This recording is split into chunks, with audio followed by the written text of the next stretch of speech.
Welcome to King of the Chill, a podcast about nothing, almost. It's a podcast about King of the Hill.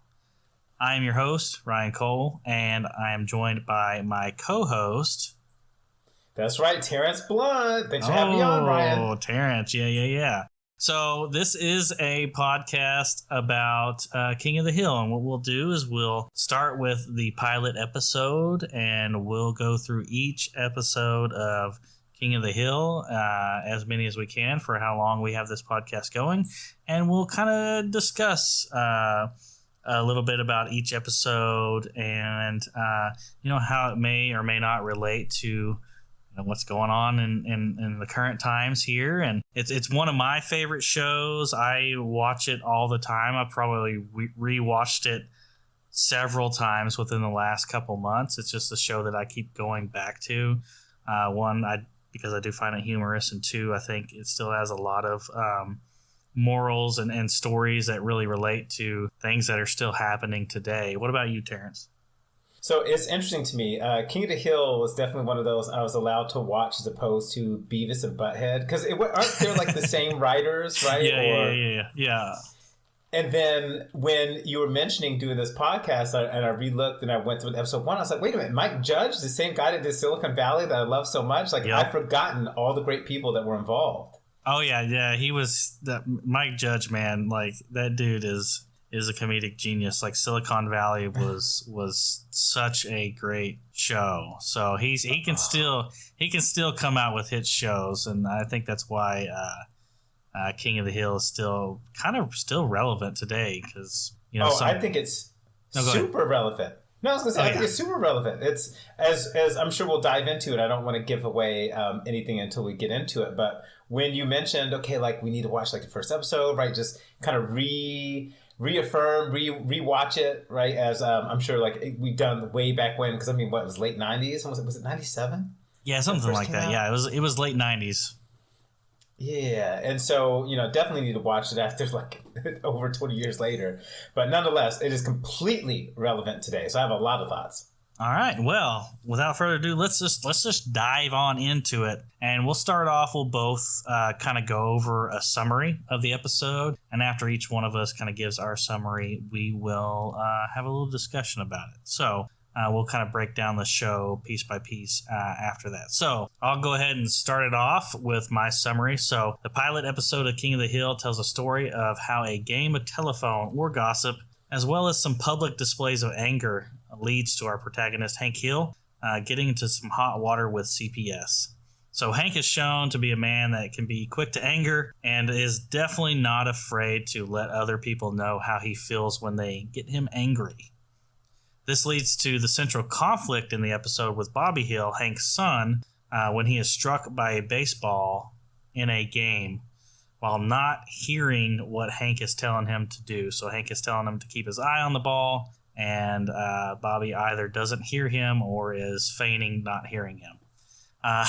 So after the game, Hank and Bobby stop at the supermarket so Hank can pick up some supplies. I think he mentions WD-40 and a tap and die.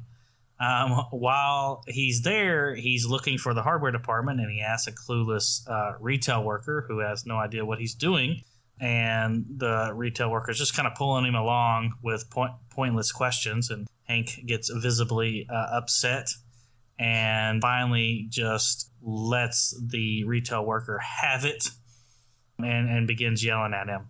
Well, two neighbors kind of see all of this go down and see Hank get really angry at this worker and begin to gossip about where Bobby might have gotten that black eye after seeing Hank so visibly angry. So after that happens, a game of telephone ensues between multiple neighbors calling each other, and then, you guys know what happens in the game of telephone. The story changes each time it's told. So eventually it gets to a point to where a neighbor calls, or someone calls CPS and claims that Hank hit his son with a baseball bat. After the complaint is filed, a CPS agent is sent to investigate. And while Hank is working on his truck, Bobby accidentally strikes his mother with a baseball. So Bobby now has a black eye, and his mother now has a bruise on her head. So when the CPS agent comes to to the house to make a visit. Both the mother and the son are visibly bruised. So the agent come in. He's a little biased and throws some accusations out there. So that obviously angers Hank. It gets Hank so angry to the point to where he actually throws the CPS agent out. So while this whole investigation is looming, Hank is hesitant to punish Bobby as he doesn't want CPS to take Bobby. Bobby notices this and takes advantage of the situation. So he purposely pushes Hank several times in the episode, and Hank is left to just let Bobby do whatever he wants. Then they get a call from CPS, from like the CPS manager, I guess, or the person in charge of the department, to tell them that they're going to call off the investigation. Well, Bobby is the one that answers the phone, and then Bobby doesn't tell his parents that CPS called off the investigation because he wants to continue to take advantage of his dad. Well, that goes according to plan until some time passes and that same CPS manager or supervisor makes a house visit in person. And then obviously Bobby's mother finds out Peggy, and she tells Hank that CPS stopped their investigation, and they actually told Bobby.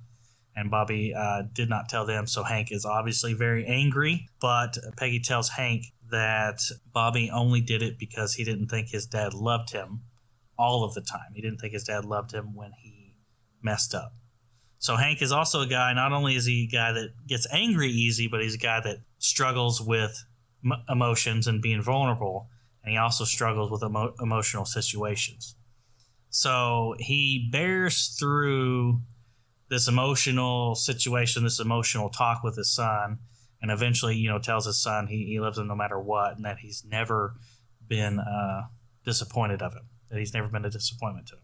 And that's how the episode kind of rounds out, and we kind of end it from there. So that was my little summary. It wasn't a very quick summary. It was actually kind of a longer summary. But Terrence, you want to go? You want to give it a go with your summary?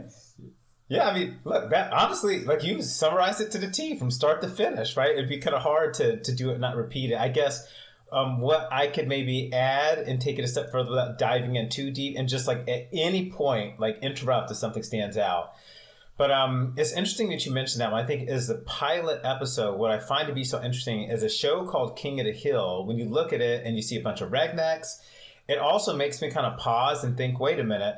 Here's what happens when you already have certain beliefs about individuals, right? Because when you think of like the game A Telephone, right, and you think what's happened, it's also just like the caseworker that came in. It's easy to look at people and kind of prejudge without knowing their characters. And this being the first episode, you don't even have an understanding like who, Bobby would be as a kid, who Dale would be as, when Hank's best friends, right? Like, you don't know who any of these characters really are. And so it's easy from the outside looking in to just kind of put a ideal of who these people may be. And watching the game A Telephone unfold was really interesting to me of how like it affects today, right? And again, I'm not going to dive in like too deep, but going to one of your points you made in the beginning of this podcast is the reason why, even though this aired in 97, it's still relevant, is because it really shows how human nature can go. And so context is king, right? You're watching things, no pun there, I guess intended, but can't help. But like we're missing all this context if you're the outside people looking in. And like I remember you talking about like how the gossip of the town started, and like internet was still kind of like maturing at the time. Because in 97, as a matter of fact, I was using AOL Instant Messenger, dial-up, right? You would like exactly. All these sounds, and like nobody that is like under the age of 30 probably even knows what I'm talking about if you're listening to this right now. But like the internet still wasn't a big thing, and Lord knows like these gossipers and these adults, like they weren't getting on AOL Instant Messenger, all this stuff. So you would watch, like I remember the two girls talking at the gas station, right? And how this is unfolding. And even those who are in the shop, like, he was asking for a hammer. I remember him getting like angry. It's like, okay, a hammer, right? As a kid kept inquiring. And so you can easily see how this would get out of control. And then the caseworker, that's interesting to me too, because, after listening to a few people, right, he's already an impression, this must be something, because everybody is mentioning that this is a thing. So there must be something there, yep. right? So he already has like this, predestination that, there must be something wrong. And, he goes in, and again, just circumstantial and not having context, he doesn't know that a lot of these things are just accidents and just the way it's playing out. And when you think of, like, for instance, today, if you're listening, like, we're recording this on April 13th, right? Look what happened. And I'm going to tie it in. So just give me a moment, kind of deviate. But like, look what just happened with the vaccine, right? One of the vaccines today has got put on hold, right? Even though only 6 and 7 out of millions that may taken it, we put on hold. So now you'll watch the conspiracies pile up, just like we watched in King of the Hill, right? These conspiracies pile up of, what Hank was doing. So I think it was very interesting. And at the end, right, when Bobby knew, but he was trying to milk it for what it's worth. I think, again, it just showcases people's human nature, right? We can see things that happen from a political standpoint, right? People may use leverage and use things to kind of get what they want. Even if the circumstance, they didn't necessarily mean any harm out of it, it just really benefited from them, so they let it play out. And it's just interesting how this anger, this no context, this conspiracy theory sort of thing is just perpetual, and it just goes round and round. No, I think you hit the nail on the head with that one, Terrence, and I completely agree. There's a lot of things that are very relevant to what's going on today, and we'll kind of talk about those more in depth here in a few. So I got a couple notes here that I wanted to take down, and then we can kind of discuss those. So one of the very first things that I wrote down was right from the beginning of the episode. So when the episode starts, Hank, Dale, Boomhauer, and Bill, which are Hank's friends, are all standing around staring at Hank's truck. There's something going on with Hank's truck, so they're kind of staring at it, drinking a few beers, trying to figure out what's wrong with it. And they're just kind of standing around doing nothing, kind of chatting, saying their signature yup lines. Boomhauer asks if anyone saw I don't remember, it may have been Boomhauer, may have been one of the others, but they asked if they saw the latest Seinfeld episode, and then they make the line, a show about nothing. Well, it's kind of funny that in King of the Hill is kind of the same vein. It's really a show about nothing almost. It's just a show about a family and how their neighbors interact with each other, right? And so I thought that was kind of a funny little tie-in to Seinfeld, all of his success, right? And yeah, I think it was genius. Yeah, to be honest. Yeah, exactly. Right, like, I guess, like, if you look at life on its just the cover, you can almost make the argument life is about nothing to a degree, right? Yeah. Like, for instance, to this day, right, like 2022, you can open up the hood of a Mitsubishi Evo, bless it up, rest in peace, because it is gone, Ryan. Right? And all the computers and stuff, guess what? We just don't know what's happening under that hood, right? And then how many times do we still get beers to this day, right? We'll crack them open, hang out, and sometimes we just want to be in one another's company, but there's something there, right? That's why I find so interesting about this show is there's still something very interesting about those characters. And even reality TV shows, whether it's the Kardashians or it's Chris Chrisley Knows Best or whatever, right? These are really people that really don't have anything per se out of the ordinary on just a front-facing value. But because of the way that we treat these type of people on a pedestal, we give them a type of interesting flair on top of whatever they already have. And there's just something there that we can't help but to watch go down, right? Because if you think about it, these people have the same issues and interests and everything that we have. Yep. Yeah, I think it's one of those things, it's relatable, right? Oh, yeah. People like to know that they're not the only ones that, like this thing or have these struggles and such like that. So I think that's why, like, shows like King of the Hill or shows like Seinfeld are so popular, is because they're just so relatable to a wide range of people. Even though King of the Hill is, kind of a show about Texans or rednecks or a propane salesman, a conspiracy theorist or whatever it may be, there's still elements in there that, anybody can relate to because, we're all just people at the end of the day. Right. I still relate to it. Like there's a part in there, right? Like I think he was talking to Dale about the weather, right? And kind of like the climate change and Texas started being hot as hell, which I'm like, yeah, Texas still is hot as hell. He mentioned 110 degrees. I'm like, yeah, that's still true to this day, right? And he's like, and if it gets any hotter, he's like, I'm going to whoop your ass or whatever, right? And you listen to this, and it's like the same thing today, right? All these years later, it's the same thing today. You have people that don't believe in climate change or global warming, right? And then Texas still being hot. So, I mean, we can obviously go into many different things just between those few statements. But the point is, still, for something that debuted in 97, which means, by the way, it had to be recorded in 96, because I think it came out first of the year, right? This is something still almost 30 years later, right? Almost 30 years later, you can still to the T relate to it. And I think there's something very telling about that. I just got sad that you said it's almost been 30 years. Jesus. Yeah, 2026 it'll be. They recorded it at least. Yeah, 30 years I'm like, ago, right? That makes me feel old now. That's funny. But yeah, so I thought that little Seinfeld reference was pretty funny, pretty neat. You know, and as I mentioned in the summary, you know, Hank is shown to be, you know, really uptight and quick to anger, but really struggles, you know, with his emotions and his emotional situations, which I think, you know, as a dude, I think guys in general just kind of struggle with emotions and emotional situations. I know a lot of us do. I know I for sure do, and I struggle with that a lot. I think, you know, one of the popular show theories for King of the Hill is that Hank suffers from Asperger's, right? And that kind of could explain his hyper focus on propane, because, you know, he's like, his devotion to propane is just, you know, unshakable, right? And the way he doesn't deal with emotions and stuff like that, and, you know, just the visible displays of affection, and, you know, how he kind of just backs away from that. And,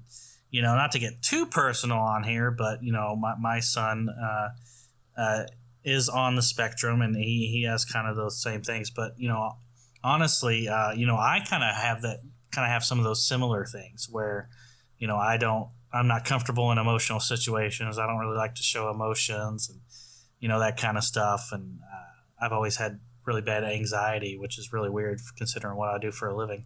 But I'm on a podcast right now, so none of this makes sense. But you know, it's kind of relatable in that sense that, you know, just guys in general, that we kind of struggle with, you know, showing our emotions or being vulnerable. Yes, you have emotions of a T-800. Yes, I understand. Terminator reference right there. Also from the 90s.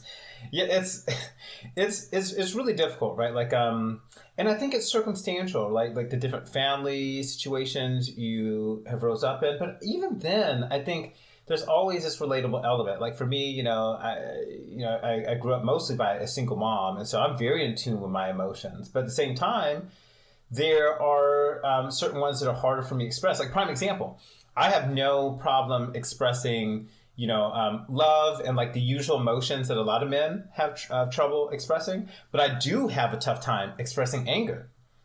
And I know that seems odd because it's usually the one that we easily just kind of do on a whim. Yeah. But the problem is when you do have, let's say, an anger emotion, it's hard to express it, then how do you get it out as an outlet? Yeah.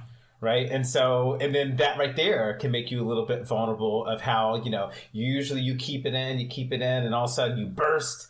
Right. And then it really comes out messy. And then people are just like, OK, like, what's going on? Does this dude even have it together? And speaking of people like on the spectrum, it's so interesting to me because, like, even people with Asperger's, I only know two, they are actually very highly intelligent. They don't always show things on the outside, but the inside, there's a lot that I've noticed that at least the two that I interact with are definitely like they're in the know. You may think just listening to them and interacting like they don't get it, but in fact they do. And when I think of like even Hank's personality, if you notice, he doesn't have this huge range of a character. Yeah, you know what I mean? Like he's very rigid, similar all throughout. Yeah, very rigid, right? Very uptight, as you so eloquently put it. But yet, that spectrum does exist. It's knowing when it's kind of coming out or when it's behind the scenes. And I think that's also what makes the show interesting. Yeah, that was one of the most interesting kind of fan theories that I saw. And I was like, you know, in a lot of ways that does kind of make sense, you know. And back then, you know, that stuff wasn't easily diagnosed anyway. So, that would have been even for me growing up, seeing, some of the things my son has, and my mom even made a reference the other day that, I had I did those very similar things. And she's like, you may have been a sufferer of this and we just didn't know back then. So, but who knows? But I thought that was an interesting tie-in piece. And obviously, one of my other notes here, gossip and a game of telephone, leads to Hank being reported. I think that is super relevant to things that go on today. And we all know that context matters. And I think, we live in a world today where everyone lives on social media. Everything is kind of recorded, and it's all about who gets the video out first, or who gets their perspective out first. That kind of lead to some misunderstandings. So I think that the way that scenario played out, and you talked about it, how this one person was at the gas station, they were gossiping, somebody overheard, and blah blah blah, and it snowballed into something that it wasn't. I think is definitely really relevant today, because I think we've all kind of fell in that trap of somebody tells us something and we just kind of take it for what it is instead of questioning it. I know I've fell in that trap many times, and I'm to the point now to where even if it's a family member of mine, I still don't take their word for it.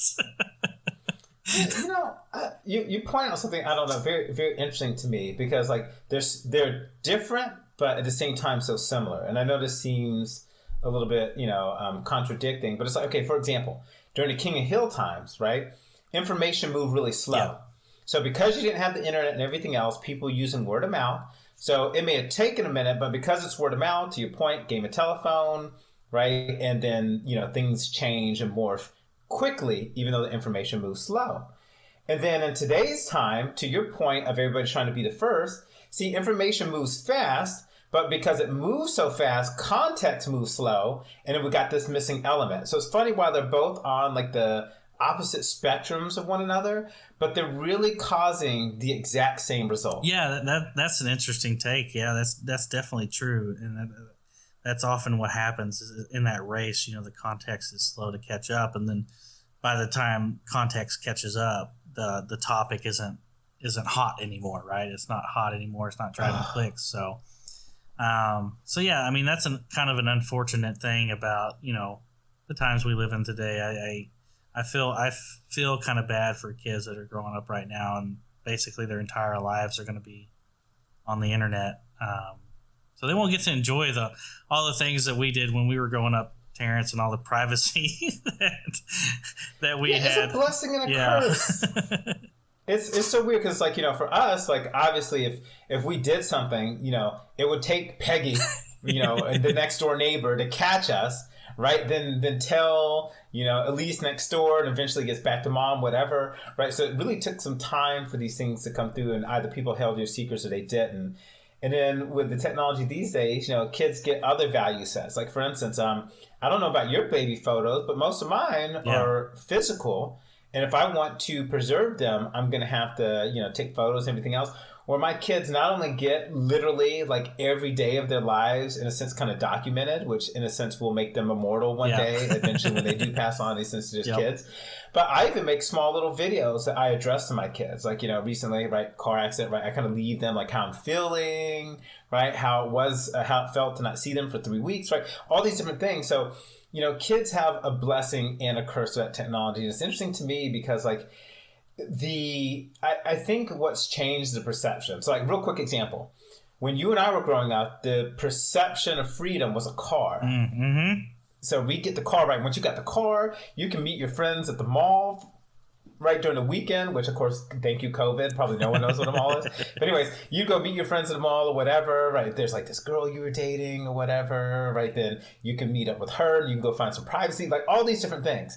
And now these kids, they look at cars today and they're like, no, I'll get an Uber and a Lyft. But their freedom, right, is their phone, the access to the world. So it's almost like this accessibility. And so they do things to try to be private in their own way in a digital space, but maybe because they don't know better, right? That they feel that it's the best thing that there ever was. But I don't know, maybe that's a sense of juvenoia where, our generation feels like we're smarter than our parents' generation, but then the youngest generation that's coming up doesn't know any better. They don't know what they missed or what originality is. And it's like every generation feels that exact same way. No, I think that's true. Every generation thinks the previous one doesn't know anything, and they're just old and they're not with the times. And, that generation thinks they know everything. And then, when they get older, like, yeah, actually, those old fellers, they knew a thing or two, right? They had some experience under their belt, and it's kind of one of those things. Like, that's what I always kind of appreciated about some of the things my dad did in parenting.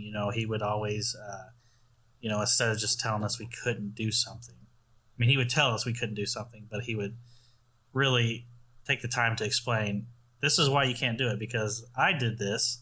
In this situation, this happened, blah, blah, blah, blah. So we understood why we couldn't do something.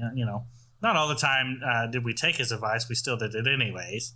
But, at least at that point, we kind of understood where he was going. But, yeah, you're right. Like, there's pros and cons to, the world that kids are growing up in.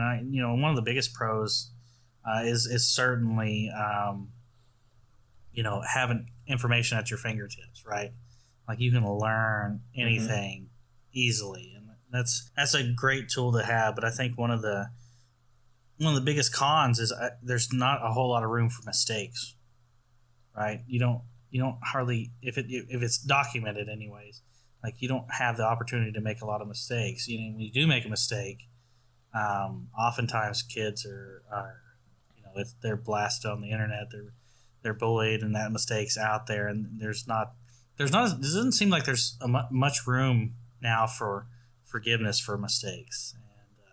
And back when we were growing up, we made a mistake, it was our parents who were the only ones that really knew about it, or we didn't get caught. It's much easier to get caught in a mistake, nowadays. Yeah, mistake. This is such an interesting thing, right? It makes me think again, like Bobby and Hank, right? And he's out in the field, right, after he finally, like, what does his dad tell him? Don't play, like, lawyer softball or whatever, right? You know what I'm saying, right? Basically letting them walk you, right? Try to find some technicality to do it. And so, his kid actually didn't end up hitting the ball, just kind of, like, bounced off and told his kid to run. But then when his dad was talking to him, right, he's, like, yelling at his son to pay attention to the ball. But what's interesting to me at that part was his dad yelling at him caused the distraction. And it's like, okay, wait a minute, who was at fault, right? Is it dad for getting Bobby's attention when he should have just let him play the game out, right? And of course, you can try to take this either way. Like, you can see both sides of the coins that's here. But to your point, especially when it comes to mistakes, yes, the current generation definitely doesn't always get the same type of leeway. Maybe perhaps that people in the past have. But what's interesting to me is, while there might be cyberbullying and other things of this nature, what you found maybe during that time is your family was the hardest on you, right? Like, these days, I don't know, the dynamics seem a little bit different, right? And I could be a little off here. I'm open to discussion there. But back in the day, your family was your harshest critic. Like, I remember, like, my grandfather, Lord bless his soul, right? Like, he was really tough on my mom's side of the family. He was really tough on them growing up, right? And so the outside friends were kind of like the escape, right? But the family was the one where it's like, God, like, dad is just like this hardcore driver. Where now, family arguably can be the escape at times, right? Or just being at home, kind of getting off, being online, this sort of thing. And then your friends or school or those social connections, those are the drivers, right? Whether it's people cyberbullying you, or you're always feeling scrutiny, or you're always trying to live up to the, I don't know, Khloe Kardashian body that she shouldn't have filtered, but she did, right? And so, like, she's under pressure. So, like, equally, everybody's under some type of pressure, whether we like to see that or not, right? Whether you're kind of high socially or you're not. But it's interesting to me where it's coming from and where it's evolved over the years. Oh, yeah. Yeah, definitely. There's it's a tough world. It's tough growing up just in general, no matter what generation you're kind of going through. There's always the hurdles that each generation kind of has to overcome. Yeah, I mean, Ryan, look at me. Like, I grew up, here goes another 90s reference for you. I grew up looking like Bobby's World, but brown, right? I had like this big head, these big hands and big feet, right? And the kids kind of picked at me with my big ears. And I'm like, well, Terrence wants to go to the pool, don't you know? Anyways, I grew a beard at a very young age, and kids called me Teen Wolf. Oh no! Because I was like in 6th or 7th grade and had a goatee, like Yeah, so true haters is what you're trying to say. Because now it's in fashion, right? Now this whole work from home, now everyone's trying to grow a beard, me included. Yep. So I hated that nickname, and thank God for football, and me being pretty good at football, my nickname became Coltrane. So that nickname was much better than Teen Wolf. I guarantee you that. But yes. I didn't want to ask you if the beard matches the drapes. No. Did that ever happen back in that? No, not really. No, didn't get any of those. But what's funny is my beard's red, my hair is brown, so that would have been a funny question. But yeah, so circling back to my notes here, a couple of things I got down. So Hank, he obviously loves his son. He obviously loves Bobby, and with him being quick to anger and all this stuff, and him being accused of hitting Bobby, Hank doesn't even spank Bobby. He doesn't believe in capital punishment, and probably because his dad, which we only get a brief kind of glimpse of in this episode, was very strict. He was military disciplinary type. So we kind of see that. We kind of see that he obviously really loves his son. He doesn't even believe in spanking. And he's also really rational as well. We can kind of circle back to the rational piece, but yeah. So him not spanking Bobby, I think, kind of really stems from how his father disciplined him when he was a kid. Yeah, it's interesting that and I know that's in future episodes and references, but it is interesting to watch the take on it, right? And you see Bobby, and Bobby seems to be like a really good kid, right? He's like one of those kids you don't have to really go out like that. Like you can kind of shoot him a look, and he knows if he did something wrong, right? Which to me seems to be most kids in general. Like I feel like most kids you kind of can do that. Obviously I only have 2 I can speak to, but it's just interesting to me to see even our view and idea of what anger is. Right? Like there's different, it's just like, saying I dislike something versus I, let's say hate something versus I loathe something, right? Like there's different powers to these meanings. And I think we kind of use the word anger to really blanket a type of reaction, right? And, to me, I look at Hank and sometimes I just see simple frustration. Yeah. Right, like I would normally look at him, and I don't necessarily see anger. I see frustration in general, right? Throughout the first episode. Well, his friends and family definitely don't help in the frustration. They definitely drive him to frustration. Yeah. Just like when your friend decides to mess with your truck when you're not around and may mess something up, right? So to your point, that's exactly what something could potentially be. But I think just being relevant today, maybe it is time to really just. Don't play the role of like that social worker, right? Like be careful not to come in already kind of having an idea when you first hear something and how something is really playing down. And maybe just take a step back and try to understand the situation first. And then maybe we just be kinder to one another, right? If we just didn't go at one another. Yeah, that interaction could have definitely been different if that social worker hadn't, kind of come in really hot and been like, well, Mr. Hill, we got a report of this, but, I just really want to find out, what actually happened and what's going on. Maybe that situation could have been a little bit different if, he would explain, well, this is what, some people saw and this is what they're inferring from this, maybe that could have got Hank. At least give Peggy a heads up. Maybe that could have given Hank, a pause to reflect on, maybe I shouldn't act that way in public, right? Maybe it's a bad look. Exactly. Peggy, what happened to your face? Blink twice. Yeah. Right? I mean, you could have tried to give some sort of out, and she was like, wait, what? Right? Like, give her a little bit of something, but to kind of come in hot to your point, right? And then kind of being this all-knowing already. That just happens way too often, right? Even we, as just human beings from the outside in, we got to be careful because I find myself making assumptions. Right? Like it's a natural human thing to do to start making assumptions. And, this easily could have been like king of the city, right? Instead of king of the hill. But yet you could have had exact same things play out. But I think King of the Hill is perfect for the type of characters because, again, we're very assumptive, right? Of how, these redneck boys could be, right? And yet you really don't know like the love, the care, the interest of these characters.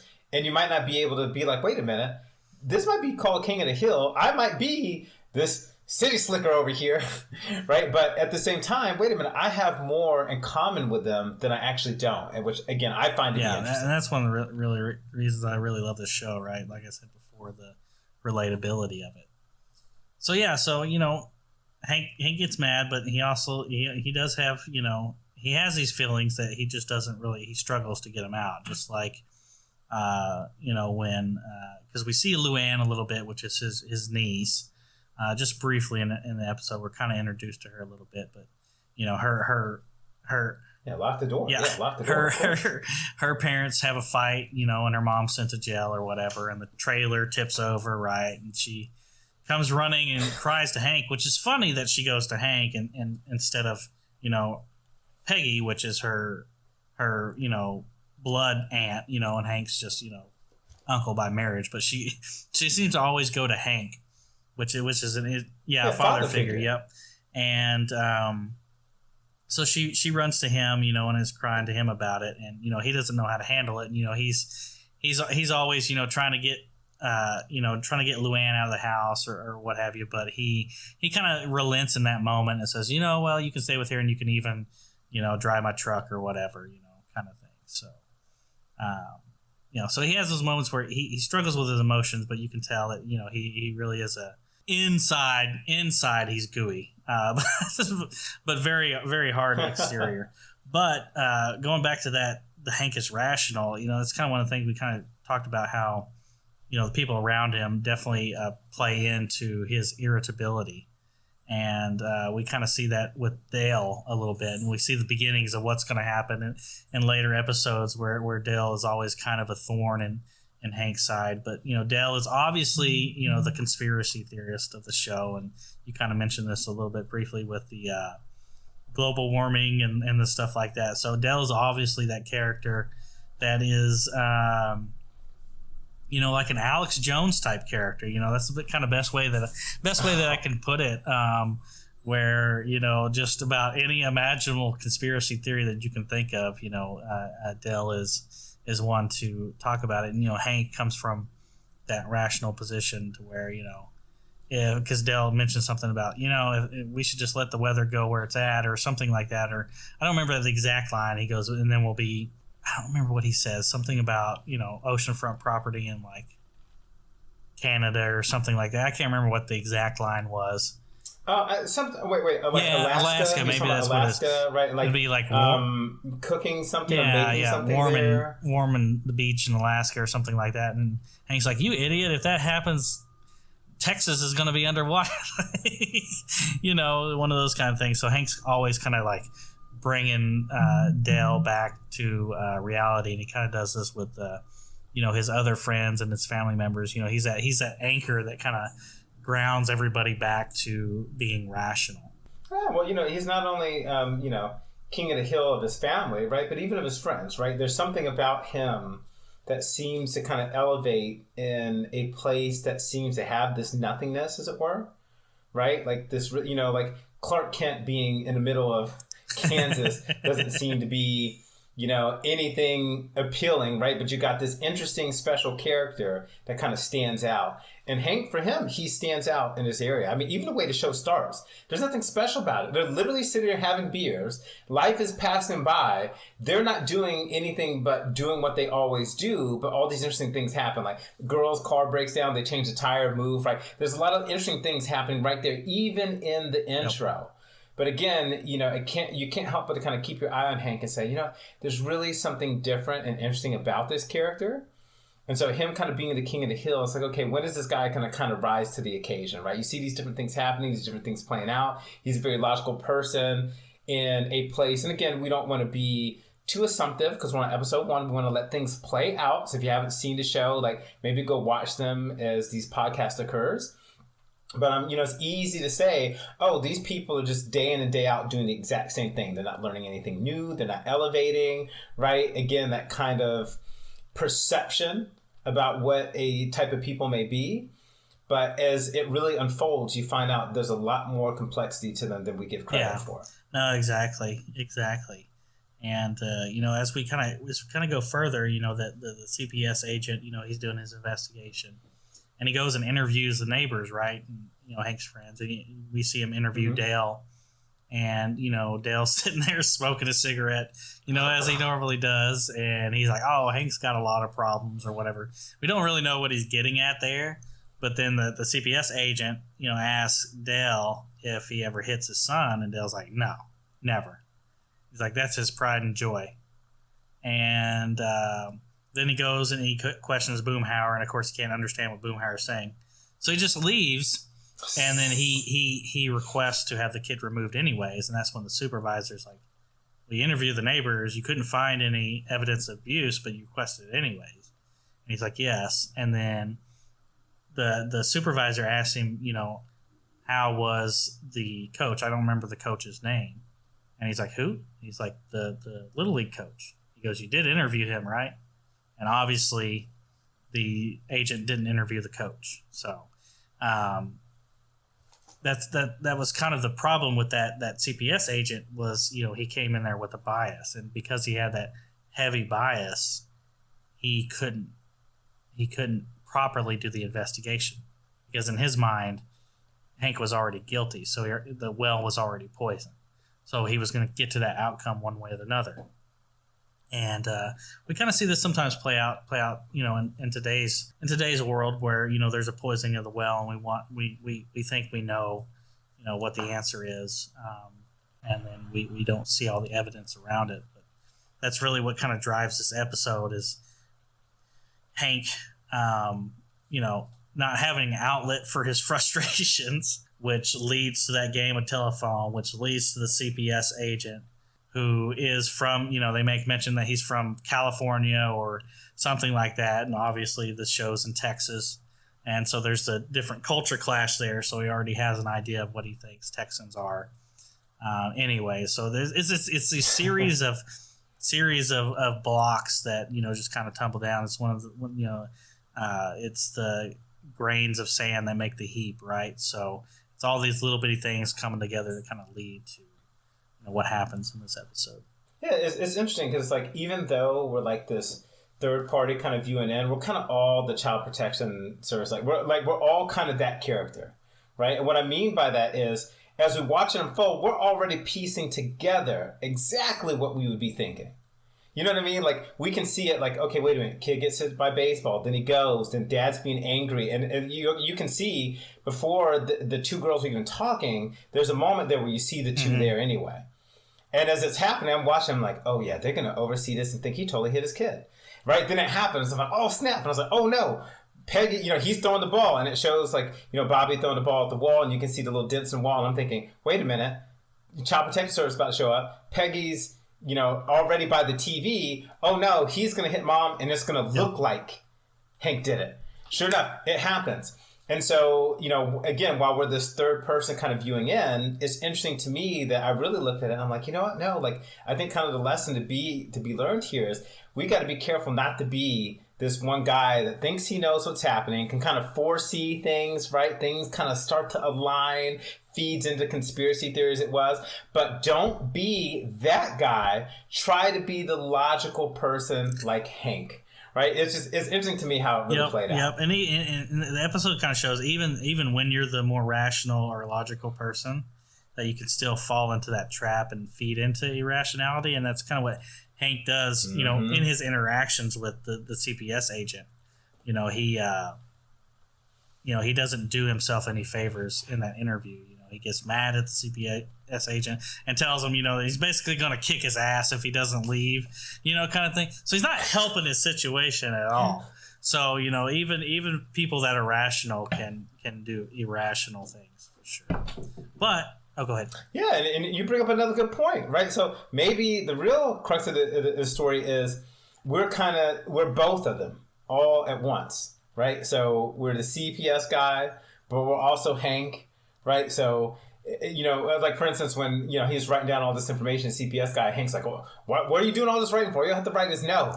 Right? And you really watch it unfold. It's like, wait a minute, like we are both of these people. So back to your point of it being really relatable, right? How's it fit today, right? We really can be placed in both of those categories, just depending on the situation. I don't know. It's a very interesting take. Yep. No, exactly. All right. Well, let's round this out. We'll kind of circle back to the end of the episode, and how Hank, as you said, kind of rises to the challenge of the episode. So at the end, he finds out that Bobby didn't tell him that the investigation was over, and he's laying there in bed, and Peggy's coming into the room to tell him, and he's like it's hard, Peggy, and he goes, I don't want to lose my boy, but it's hard. He's obviously like just drained from letting Bobby just kind of walk all over him. And he's talking about how it's hard to let Bobby do this, but he's got to do it because he doesn't want to lose his son. And then Peggy says, well, the investigation was actually over a week ago, but Bobby didn't tell us. And then Hank's immediate reaction is, I'm going to kill him. Which I think would probably be all of our interactions. Like, I'm going to kill him. And that's when, Peggy explains to him that, Bobby told her that, he didn't think his dad loved him all the time. So then Hank, has that conversation with Bobby, and he struggles for a while to kind of get out the words, but eventually he says, I love you no matter what you do. So Hank does eventually rise to that challenge, but he overcomes his apprehension to, being vulnerable and showing those emotions. This is a really complex piece of the story because, look, I don't know about you, Ryan, but I never dare tell my parents, do that, Dad, do that, Mom, and I'm going to call DFAX, right? Because they would tell me, well, you could never reach the phone in time, son, to call DFAX. You try it. You'll get whooped before you do it. But it's funny to me, though, because when you think about, again, relevancy today, right? Especially our generation is starting to have kids, so we're kind of there. But as these kids get older, you keep hearing people always say, oh, these kids today, right? They're spoiled. They kind of do whatever they want. They have this no worth ethic mentality. I mean, you could throw the book at all the different things that you can say about the kids today, and we'd like to kind of beat up on them on it. But it's interesting to me because, Hank was kind of at this crossroad of, okay, wait a minute. If I do these things and take it too far from a perception standpoint, I may just lose my kid, right? And then today that can happen two different ways. Whether you lose a bit of, believe it or not, their, respect of them coming to you, right? Maybe if you're too harsh. But then you could also lose them in a sense with the system, right? Where, they go to school, they hear all these things, the kids kind of take over of being the main, I would say person in the kids' lives where they listen more to them, to the parents. This is a really complex situation that they're really trying to unpack really quickly at the end of the show. And there's this balance of, I don't want to say fear and respect, because fear is not the word I'm looking for, but it's almost like this, hey, for instance, when I was growing up, maybe I could use this reference. When my friends were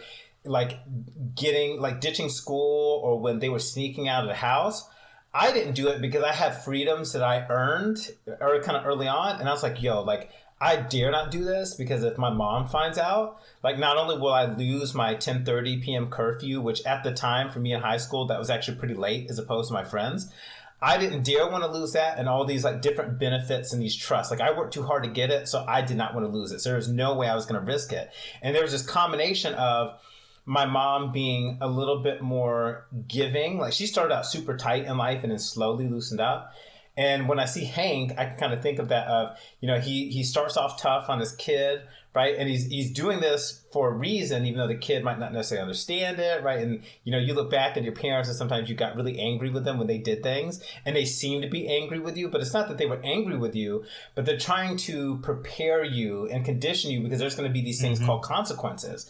And at a young age, I don't really face the consequence of the teacher or, the policeman. That doesn't really exist, right? My main consequence is I got to face my parents. And so if you lose that, then how are you as an adult with like authority and just kind of fitting into society? Like, how are you going to really function? And so it's interesting watching, again, in that very short amount of time that the episode is trying to convey, at least the way that I interpret it, of how do I, I want to let my kid do things. I don't want to lose them at the same time. I need to discipline them, but there's this very fine line. And watching Hank kind of go through that, but at the end saying, wait a minute, he took advantage. Oh no, I'm going to kill him. Like, there is this line. I'm going to come for him, right? And I don't know. It was very interesting to me. It left it kind of wide open, but that's a little bit of my interpretation. No, what are your thoughts? I think I agree with you on that. And it's one of the things, like, it really shows, like, the difficulty of being a parent and that fine line, right? Of, discipline and,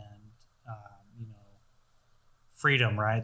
That fine line that you give your kids. And it's a hard line to find, right? Because, as a parent, you really want to protect your kids from everything, but you know that you can't, because, one, it's just impossible to protect them from anything. And two, they need to learn those lessons. Sometimes you have to learn that lesson yourself.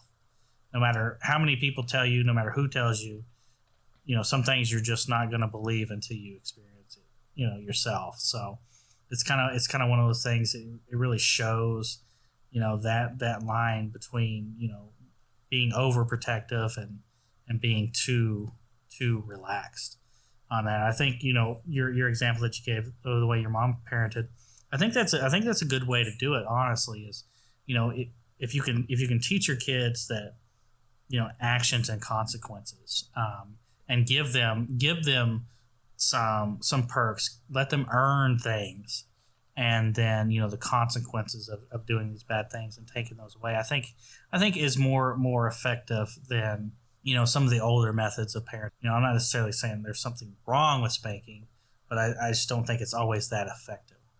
I know for me, I mean, look at society now. My Nintendo 64 PlayStation taken away was much more punishment than a swat. I'd just take a swat any day, right? Because that pain's just going to last a minute or two, absolutely. Right? It's quick. It's quick and done, but you got what you wanted. Yeah, it's like, so we might have to save this for another episode as we kind of go into things. It's interesting, but like when you think of, there's words that really stuck with me that you just said. You used the word discipline, right? And you used the word freedom, right? And these kind of go hand in hand. And when you think about all the, so grown-ups will say about kids, these kids have no discipline, right? They just seem to have the freedom to do whatever they want. But if you look in it in times, right, and again, we won't necessarily get into the political side of things. This can be a different conversation, but I'll use the mask, for example.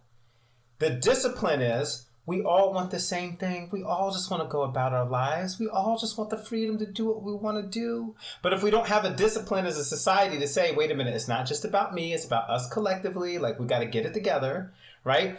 You can't have one without the other. If you don't have discipline, you will lose freedom. Right? But if you don't have certain freedoms, then there's not places to really execute and really have these disciplines. And so, it begs the question, and again, we'll follow through as like we go with different episodes. I'm sure there's going to be several examples of how we can touch base on this. But as trying to be Hank, trying to be that logical person and trying to have the fine balance of we want to give our kids certain freedoms, right? But there's got to be respect that's in the play. There's got to be discipline in play.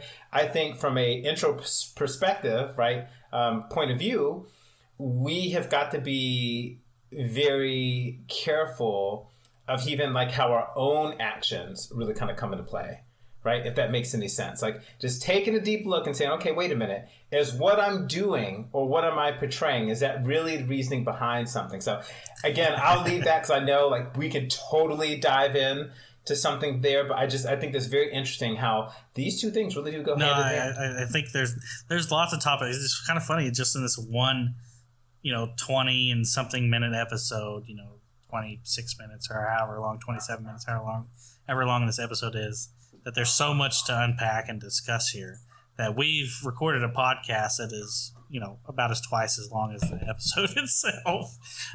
So there's many topics that we can kind of go off here, but we'll see some of those similar threads pop up in later episodes. So we'll go ahead. We'll stop the discussion there, even though we could probably take it for another hour or so. Anytime Terrence and I get together, we usually have really long conversations. That's why I wanted him to do this podcast with me. But we'll go ahead and stop it there. Terrence, you got any? Yeah. Oh, can I ask you one question? Yeah, like a kind of wrapping up thought question. Obviously, anywhere you want to take it, Ryan is the creator here, but something I could find totally interesting, and I don't know, you probably thought through this already, but maybe there'd be an interesting way that as we kind of discuss some of these, we can kind of get feedback, whether you have like a Twitter handle, email, or something to kind of get, like for those of you listening, kind of share some of your thoughts and your interpretations. So maybe at the kind of the beginning of another show, or maybe we kind of like teeter-totter between ones on the episode, then we focus on some other responses and some other takes maybe afterwards. Yeah, that might be. No, I like that. Really I like that. We can make, just a quick little talk. We can make a discussion out of this too, like a broader discussion with anyone that's listening. So this will be, this obviously will be on Spotify, and it will be on my YouTube channel. So definitely use either of those avenues to keep the discussion going. Ask us questions, and maybe we can do some Q&A podcasts. We can have a audience post discussion from questions from you guys afterwards. So. That sounds like a great idea, Terrence. All right. So with all that said, we've gone just a little bit long here. We'll wrap it up, and we will see you guys for episode 2. So season 1, episode 2 of King of the Hill. Terrence, see you next time. See ya.